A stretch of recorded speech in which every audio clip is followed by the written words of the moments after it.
Hello, and welcome to the Professor Podcast with Ruth and Claire. Each episode, we talk about a particular topic in the life of a professor.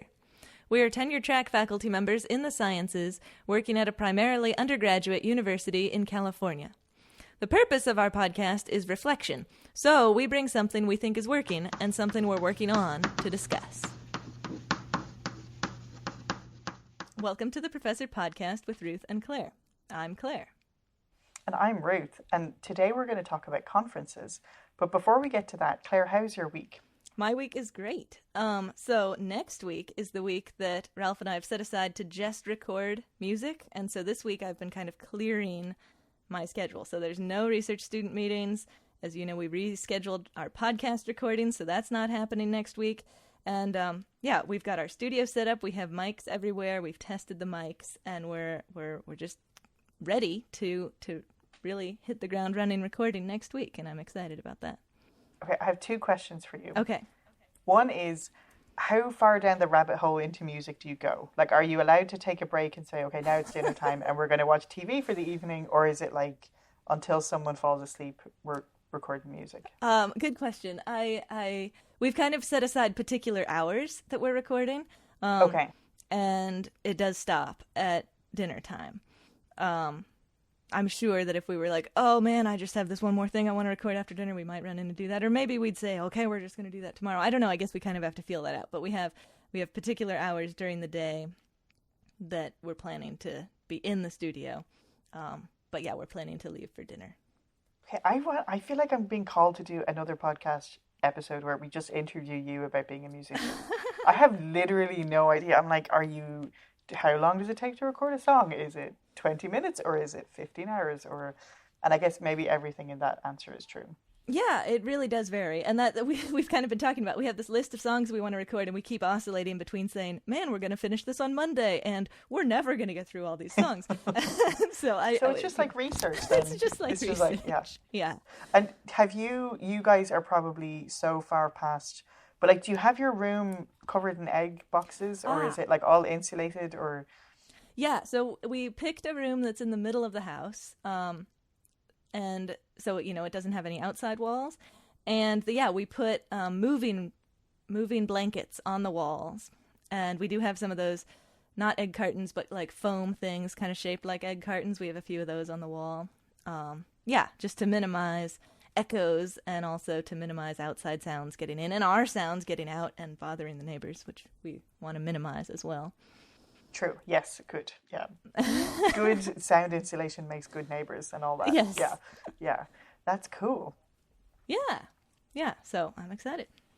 How about you? How's your week? It's okay. There's less glamour and rock and roll. It's been okay. It's been nice. I feel like I think, did I already tell you this? I have this podcast that I listen to that's been around for years and years and years. And often on the podcast, they say, wait, did we do an episode about that? And I'm like, wow, what would that be like? I know, but I feel like I'm always at that point where I'm like, did I already say this? I don't know. But I started reading a book one evening. Okay. That was like, I went to bed a little bit early and I was like, oh, I'll try this book. Everybody in Ireland has read this book. And I'm going to try it because someone had sent it to me. And I could not go to sleep until I finished it. So I stayed up till like 1:30 in the morning, which I feel like it just goes to show how not wild I am. I'm like, this is like college days, man. Like, I'm staying up finishing a book.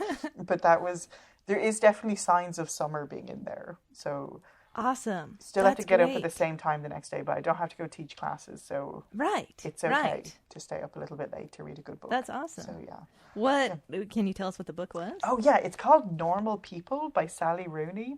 Okay. And it's actually been turned into a show, I think. So I think that's what prompted me to read it, is because I feel like everybody is watching the show. Okay. And so I think, I was like, oh, I need to read this. But it's really, really good. And it's just so readable. Sometimes I'm very intimidated by books that, like, if everyone's talking about it and they're kind of critically acclaimed, I'm like, this is going to be hard. Like, I don't want to read a hard book. Yeah. But then usually they're actually critically acclaimed for a good reason. Sure. Yeah. So cool. I'll have to check it out. Cool. So, So do you have our quote for us today? I do. I have a quote from Maya Angelou. Oh, cool. Who I love and is awesome.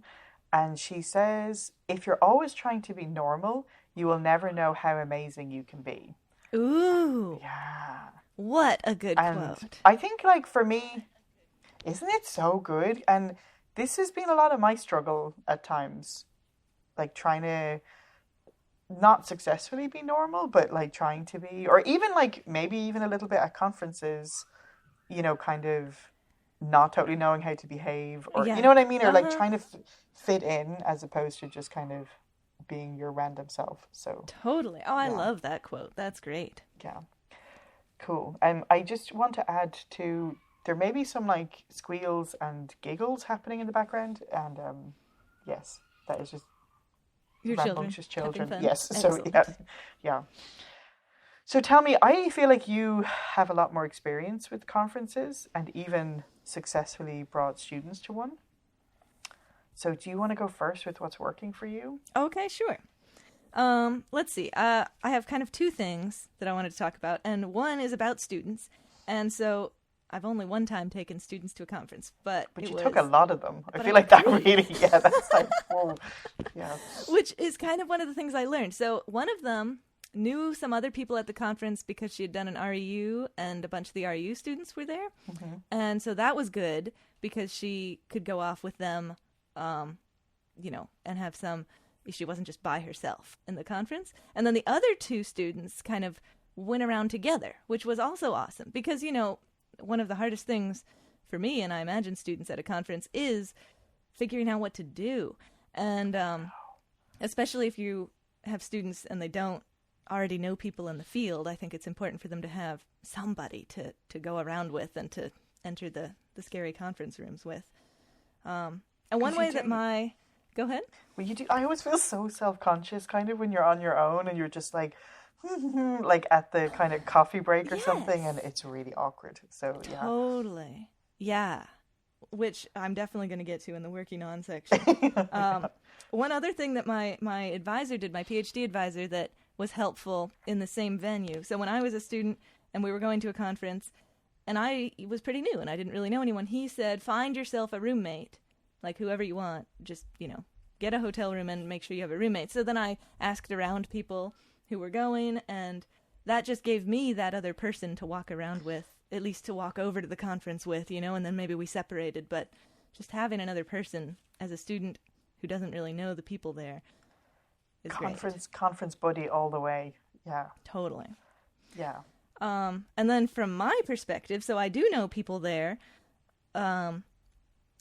but I still find it very helpful to set up, let's see, one of the ways that I think it really helps to set up the meeting for success is to plan meetings with people in advance. Like, I'm going to have lunch with you on Tuesday, and we're having dinner on Wednesday, and this, collaboration group is going to meet at this time. And so getting a whole schedule of lunches here and dinners there with all these people, first of all, it makes sure that I'm talking to the people that I want to talk to and plans whatever need to be planned. And also, whenever I haven't done that, that's been when I've been just kind of wandering from talk to talk. And it's, it's good to see talks, and I like to see talks, but it's much less productive, and I kind of end up feeling lost. And so to really just plan those things in advance, like these are the things that I definitely want to have happen, these are the people I definitely want to talk to, and just have that already scheduled, has made conferences go much better for me. And I have never done that. And I'm often like, oh, yeah, text me when you get... And then nothing ever happens. And Right. you never... And so, I yeah, I know. really like that. That's really cool. Totally. Yeah. I have one more thing to say on Do, this. because I have which is, very little. So you go ahead. Keep going. which is Gordon Research Conferences. Have you ever heard of them? No. It's they're really cool. There's lots of different disciplines. I assume that there's one for physics, but lots of different disciplines in science, and they are small conferences, and you all live. Like, they do a lot of effort to make sure that you're interacting with the other conference goers. Like, there's just one room, so you're not, everyone's in the same room listening to the same talks, and everybody's eating breakfast in the same place, and it's just they specifically give you time off in the afternoon, and then they don't give you time off in the evening. So in the afternoon, maybe you get a bunch of people together and you go for a hike or something. So anyway, I really like the Gordon Research Conferences in that they really make a big effort to help I've you never connect heard with of people. this. Yeah, they're awesome. Okay. That's super So anyway, interesting. that's my little plug for. I feel like that helps in similar ways to scheduling a bunch of meetings, because you're going to be eating breakfast with somebody, and so you end up having productive conversations all the time. So yeah, those are I like it. my top ones. Cool. I think my thing about conferences is, like, I always resist them, and then they're always super inspiring and like being immersed in stuff, and it is really interesting and exciting, and I always forget that, and I'm always just like, oh, I don't want to go do this. And I think one thing in particular that I found is I like physics conferences can be kind of intimidating to me, and I feel like just a bit awkward. And then the one conference that I've been to a couple of times now is the AAPT. It's the American Association of Physics Teachers, and I think I went to their new faculty workshop, which I've talked about on here before, and it was the first time, honestly, as a physicist, I was like, this is like, I feel really at home, and like people are so welcoming, and it was just very different experience. Like, I haven't had any negative experiences at physics conferences, but it was just very. So since then, I've gone to 2 AAPT conferences, and they're just amazing because it's all about physics teaching. They're just super welcoming and super inclusive and super just really inspiring things. And sometimes I can't even, just sitting there for even a 2-hour block, you're just like, oh my God, my head is so full of so many things. And the last time I went to one, they also have, like, the days before the conference, they have these workshops. Which has been really helpful, because I think I want to talk about this maybe on a future episode, but I'm trying to get into sort of physics education research and doing some, I guess in the general sort of terms, it's called scholarship of teaching and learning, and sort of, I don't know how to do statistics, which is weird because I feel like everybody's like, oh, but you do physics. So I'm like, not people's statistics is very different, and we can't control for things properly like we do in physics. But so, like, I went to a workshop on how to use R Studio for statistics, and I went to another workshop. It was like social justice in physics, which was amazing. And so it's super cool. It's just really sort of multifaceted and inspiring. So that was the conference that I was trying to resist going to this summer because I don't have time, but I think I am going to go because it's going to be virtual. So yeah, but it's sort of, sometimes this is what I'm working on as well. I'll come to that, but there is a bit of a weighing up between the exhaustion, which I think is a legit thing, but then also it's so energizing. Sure. Yeah. So mentally energizing and physically exhausting. Yeah. And is that right? Totally. And I think, like, the last time I went to the AAPT, I sort of came away with this whole project idea that's the grant I'm supposed to be writing this summer. There's a big supposed to. Right. That's very generous interpretation. Or do not. I know. You're my Yoda, dude. But there is no try. But yes, it's really inspiring, and so it fills up the wells of inspiration. And awesome. Yeah. Oh, the wells of inspiration. I know, I'm being very eloquent today. Yeah. But so tell me what you are working on in regard to conferences. So, it really is that I feel like such an imposter at meetings. Oh, really? Yeah. This is so funny, because I was about to be like, but you're not. You're a legit chemist. Why would you feel like an imposter? But yes, sorry, go ahead. Oh, man. Yeah. So that's really, I mean, I think it holds me back because I'm too feeling insecure, you know? And I think so a couple different causes. I think being at a primarily undergraduate institution and not focusing on research, and then being at a conference and being around all these people who focus primarily on research. Yeah. I feel behind. I feel like lower class. Like, why would anyone want me to work with them? Because someone else could get stuff done way faster, you know? And then just also, because I'm not doing it as my primary focus, I don't really feel in the loop with the goings on or plans in the community. So yeah, I just feel kind of like, I don't know, an imposter. Yeah, so, but I do think that this kind of goes hand in hand with scheduling meetings with people in advance of the meeting for me. Yeah. So before the conference, if I schedule, individual meetings with my collaborators, then I'm actively meeting with the people I am collaborating with, and I'm moving that forward, and it helps remind me that, well, I'm not in all the loops. Naturally, I am in some, and it's productive and helps me remember that I am doing things. So, yeah, but it is that I definitely feel like if I could improve on that imposter feeling, the conferences would be more productive and more positive, you know? Well, yeah. So, like, because I haven't been to a physics conference since I started teaching, you know, and like, for exactly that reason. And like, the thing is, as evidenced by our podcast, like, I can talk about professoring all day long, you know, not as in any way an expert, but just let me tell you about my day. This happened. But like, I cannot do that about research. I'm so intimidated by my research stuff just not being, you know, it's just so, yeah. Yeah. So yeah, Well, you're doing better because you're going to these conferences, and that's like kind of on my list of working on is to like try and find a physics conference to go to and not be completely traumatized by. So yeah. Interesting. Yeah. Maybe that's where the buddy comes in. Yeah, it could be where the buddy comes in. And also, I find it helpful to remind myself of, the people that I am collaborating with, who I certainly don't feel like imposters around. Like, they don't make me feel like an imposter, and I don't feel like an imposter around all those people. So if I just remember that there's plenty of evidence that I'm not just, you know, sneaking in here, then it's probably okay. Well, there is also, I haven't been to it, but there is like the conference for undergraduate research.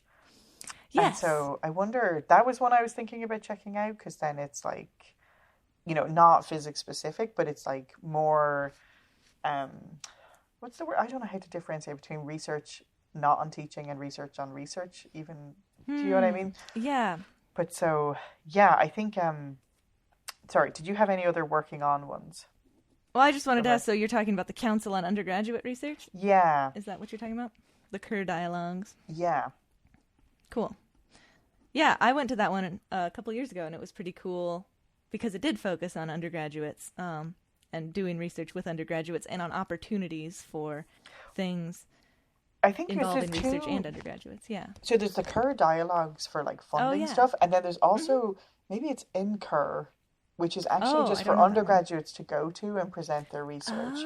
And so, and I think they have a journal associated with that too. I see. That's like a publishing opportunity. And so, yeah. Interesting. I'll have to look into that. That sounds awesome. Yeah. So I think that's one I might try and check out in the future for sure. But yeah, I think that's something I'm working on, is sort of getting up the courage to go to a... Totally. Yeah. And then also it is that balance between... It's exhausting, and it's a whole thing, because it's like someone's covering your classes, or else it's in the one break you were going to have to kind of recuperate. And it's definitely like, yeah, I think like Eric is always like, whoa, when I come back from something like that, because I'm just like talking a mile a minute and I'm so like excited about things, but I'm also like, I need to go to bed at 7:00 tonight because I'm exhausted beyond belief. And so, yeah, it's definitely... Yeah. And because of where we live, it's never like super easy to get anywhere. It's not like... Kind of remote, yeah. Yeah, it's definitely... Anytime a flight actually lands here, it's like a miracle, because like, it's not always a thing that happens. So, yeah. So you're looking at both physics conferences and kind of other conferences that are more like the AARP one, is that right? Or the AAPT, yeah. AAPT. Mm-hmm. Yeah, totally. And then this is a really weird thing to confess, but remember when you were bringing your students to a conference and I was like, I've never done that. I can't believe you're doing that. I actually had brought a student to a conference and I kind of forgot, because she's just so enormously capable, and she was kind of the one who was like, here's how we're going to get to the hotel, Ruth. Like, she was like being the professor in charge of me, cool. You know, and so it's almost like was going like with a colleague, because she's kind of... You know, so she went to an AAPT with me and we co-presented. But so I wonder more about like bringing students in the future to things where I would be more like the mama duck, kind of bringing them around.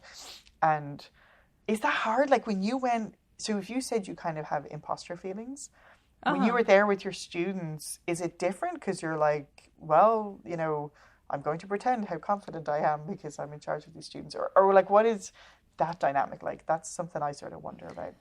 Yeah, good question. I do think that helped actually to have the students because then I was introducing them to people in the field that their poster was on, and I know lots of those people, even if I feel like an imposter around a lot of them. So that was great. They got to meet these people, and then they got to tell them about their poster, and so that was all clearly positive to me that I was helping them get to know people in the field. So yeah, I do think that was helpful in terms of my own comfort being there. Yeah, I just had some, like, when you're waiting around beforehand and then you're sort of like, oh, hey, and like you start talking, like it's just so awkward. It's actually making me go red in the face just even talking about it, but it's very uncomfortable. But I can see how if you have a role, then it's like, Right. it's like clearer, like you're not just sort of staring Totally. at the wall by yourself. So, yeah. And two other thoughts about that. One is the more we do it, I think part of my uncomfortableness comes from the fact that I'm, like, if I was a graduate student there, I would feel like my level of knowledge was totally acceptable. So I feel like I just need more experience going as a faculty member. And so the more we do it, the more comfortable we'll get with it, and the more we'll be used to the, coffee line situations or whatever. So that'll be fine. And the other thing I wanted to mention was you're talking about these educational research combo things, and one thing I've been surprised, I just recently started involving some of my undergraduate researchers on some developing educational activities for a class that I was Ooh. working on. And it started because we needed something to do virtually, and that seemed like something we could do virtually. And I've been really impressed with how they seem to be into it, as far as I can tell. And they're definitely contributing awesome ideas to the projects. And so it Whoa. occurred to me that maybe getting them involved with the undergraduate, like with the research on education, Yeah, and then take them to one of those conferences that you like and get super energized by, that's a that'd be really. cool. So sometimes I sort of feel like, how am I going to like bring students and protect them if I don't even feel confident? Right, So right, but maybe what you're saying is, yeah, the physics conferences or the sort of more physics teaching conferences would be the way to right, go. Or right. maybe something like one of those undergrad only conferences where, Yeah, yeah, yeah. I think those are all good ideas. And I also think that by having a student there, you'll be able to portray more confidence that you do belong because you're so insistent that they belong too, you know? dude, it's because it's so true with like my kids too that there's certain things like I can't do for myself, but for them I'm like, oh hell no, Right. like that's not happening, and you kind of it's Uh-huh. so obvious. So yeah, maybe that's yeah.